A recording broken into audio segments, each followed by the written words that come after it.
আপনাদের পীর সাহেব তো অঘটন ঘটায় গেছে।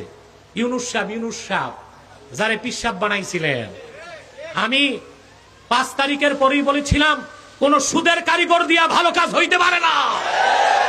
আপনারা দেখছেন, আমি যখন বিরোধিতা করছি, একটা রাজনৈতিক দলের বট বাহিনী আমার বিরোধিতা করতে, আমি নাকি রাজনীতি বুঝি না। ওনারা এখন সংসদে যায় রাজনীতি বুঝতেছে। ডক্টর ইউনুস আর আলী রিয়াজ কি সনদ বানায় দিছে, তারা সংসদে যে ফেসে গেছে। কেমন ফাঁসছে? মাইনকা চিপায়, ঠিক কিনা? এখন না সংবিধান ছাড়তে পারে, না সনদ মানতে পারে, না সনদ ছাড়তে পারে, না সংবিধান মানতে পারে।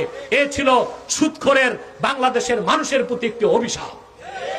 বিএনপির সাধ্য নাই এই চুক্তি থেকে বেরিয়ে আসবে। যদি বেরিয়ে আসে, 1 ঘন্টায় তাদের ক্ষমতা ছাড়তে হবে। আমার জনগণ চুক্তি বাতিল চায়। তোমার চাপিয়ে দেওয়া চুক্তিতে বাংলাদেশ চলবে না।